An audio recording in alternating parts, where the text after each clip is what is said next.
بسم اللہ الرحمن الرحیم۔ ایروفلوٹ پرواز 593 کا حادثہ اپنی نوعیت میں صرف ایک فضائی سانحہ نہیں تھا، بلکہ انسانی کمزوری، لمحوں کی لاپرواہی اور مشینوں پر ضرورت سے زیادہ انحصار کا ایک ایسا کریہ امتزاج تھا جس نے درجنوں خوابوں کو اندوہناک انجام تک پہنچا دیا۔ 23 مارچ 1994 کی رات ماسکو کے شہری میٹیوو ایئرپورٹ سے ایک شاندار ایئر بس A310 نے ہانگ کانگ کے لیے پرواز بھری۔ طیارے میں 75 جانیں سوار تھی۔ یہ لوگ اپنے خوابوں، اپنی منزلوں اور اپنے پیاروں کی امیدوں کا سہرا سجائے نیلے آسمانوں میں سفر پر نکلے تھے، لیکن کسی کو خبر نہ تھی کہ یہ سفر ادھورا رہ جائے گا۔ اس پرواز کے کاکپٹ میں اس رات 3 پائلٹ موجود تھے: کمانڈر آندرے دامین، ریلیف کپتان یاروسلاو کوڈیونسکی اور فرسٹ آفیسر ایگور پسکاریوف۔ یاروسلاو کے ساتھ اس کے 2 بچے اور ان کی اہلیہ بھی تھیں۔ ایک باپ کے دل میں محبت جاگی۔ اس نے چاہا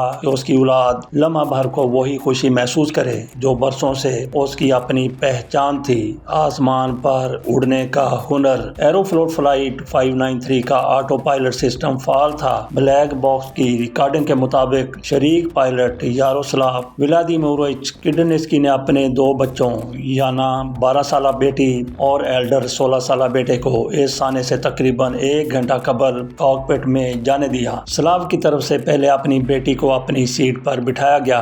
بیٹی نے کنٹرول کو چھوا تو سب کچھ قابو میں رہا۔ باپ کے لبوں پر مسکراہٹ دوڑ گئی۔ پھر باری آئی بیٹے کی۔ اس نے اسٹک پر دباؤ ڈالا، ایک معصوم سی خواہش کے ساتھ کہ وہ لمحہ بھر کے لیے خود جہاز اڑانے کا لطف پا سکے۔ اسے کیا معلوم تھا کہ یہی نرمی قیامت کا پیش خیمہ بن جائے گی۔ آٹو پائلٹ نے اپنے مخصوص حصے کا کنٹرول چھوڑ دیا۔ ایک چھوٹی سی لائٹ کاکپٹ میں جل اٹھی، لیکن اس لمحے کسی نے اس خاموش تنبیہ پر دھیان نہیں دیا۔ جہاز آہستہ آہستہ دائیں طرف جھکنے لگا۔ ابتدا میں محض ایک معمول سا بینگ لگ رہا تھا، جیسے کشتی ہلکی سی لہر پر ڈولتی ہے، مگر لمحے گزرنے کے ساتھ زاویہ بڑھتا چلا گیا۔ مسافروں نے اپنی نشستوں پر دباؤ محسوس کیا ہوگا۔ شاید کسی نے دل میں سوچا ہو کہ یہ صرف ہوا کا ایک جھونکا ہے، لیکن حقیقت یہ تھی کہ موت اپنی آہٹ دے رہی تھی۔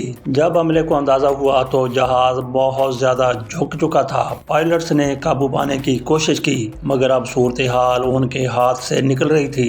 جہاز کی نوز اوپر اٹھی ہوئی تھی، رفتار کم ہوئی، اور پھر وہ لمحہ آیا جب پرندہ آسمان پر بے بس ہو گیا۔ اسٹال نے جہاز کی روح کو تھام لیا۔ طیارہ کبھی قابو میں آتا، کبھی پھر پھسل جاتا، کبھی اوپر جاتا، کبھی نیچے آتا۔ عملے کی جدوجہد جاری تھی، مگر بلندی کم ہو چکی تھی اور زمین اپنی آغوش کھولے ہوئے بلا رہی تھی۔ سائبیرین پہاڑوں کی برف پوش وادی میں ایک زوردار دھماکے کے ساتھ جہاز ٹکرا گیا۔ لمحوں میں 75 زندگیوں کی کہانی ختم ہو گئی۔ حادثے کے بعد تحقیقات نے اس المیہ کی تہہ تک پہنچنے کی کوشش کی۔ بلیک باکس ریکارڈنگ نے بتایا کہ بچے کاکپٹ میں موجود تھے اور اس نے اسٹک پر دباؤ ڈالا تھا، جس سے آٹو پائلٹ جزوی طور پر ڈس انگیج ہو گیا تھا۔ پائلٹس آٹو پائلٹ کے اس پیچیدہ نظام سے پوری طرح واقف نہیں تھے۔ الارم کی بجائے محض ایک لائٹ نے ڈس انگیجمنٹ ظاہر کیا تھا، جو نظر انداز کر دیا گیا تھا۔ جب تک صورتحال کا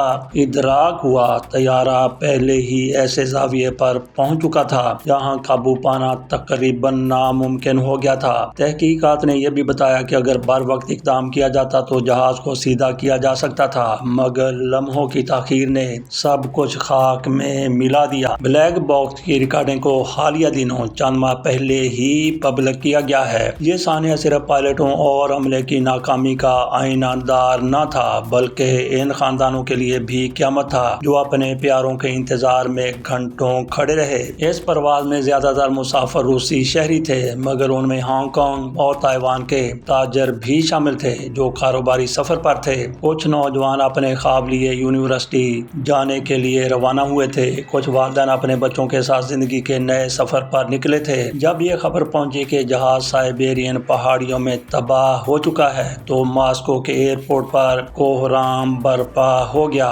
ہانگ کانگ اور تائیوان میں بھی درجنوں گھر ماتم کدا بن چکے تھے۔ ایک لمحے میں کئی خاندان ہمیشہ کے لیے بکھر گئے۔ حادثے نے دنیا بھر میں ایوی ایشن کے نظام پر گہرے سوالات اٹھائے۔ ایئر بس کے آٹو پائلٹ کے ڈیزائن پر تنقید ہوئی کہ کیوں اس طرح کے جزوی ڈس انگیج پر واضح اور بلند آواز والا الارم موجود نہ تھا۔ ساتھ ہی یہ فیصلہ کیا گیا کہ مستقبل میں حفاظتی اقدامات کے تحت بچوں اور غیر متعلقہ افراد کو کاکپٹ میں داخل نہ ہونے دیا جائے۔ اس حادثے کے بعد پائلٹس کی تربیت کے طریقہ کار پر بھی نظر ثانی کی گئی تاکہ ہر ممکن ہنگامی صورتحال کے لیے مکمل آگاہی دی جا سکے۔ ایرو فلوٹ پرواز 593 صرف ایک فضائی حادثہ نہیں تھا، یہ اس تلخ حقیقت کی یاد دہانی ہے کہ لمحوں کی غفلت چاہے وہ کتنی ہی معصوم خواہش کے نتیجے میں ہو، کس طرح انسانی تاریخ پر ناقابل فراموش زخم چھوڑ سکتی ہے۔ ایک باپ کی محبت، ایک بچے کی تجسس بھری مسکراہٹ اور ایک چھوٹی سی نظر انداز کی گئی لائٹ، یہ سب مل کر درجنوں زندگیوں کے چراغ بجھا گئے۔ اور آج بھی یہ سوال اپنی شدت کے ساتھ باقی ہے کہ کیا سب کچھ بچایا جا سکتا تھا؟ یہ سب مل کر درجنوں زندگیوں کے چراغ بجھا گئے اور آج بھی یہ سوال اپنی شدت کے ساتھ باقی ہے کہ کیا اس سب سے بچا جا سکتا تھا؟ اجازت دیجیے، اللہ حافظ۔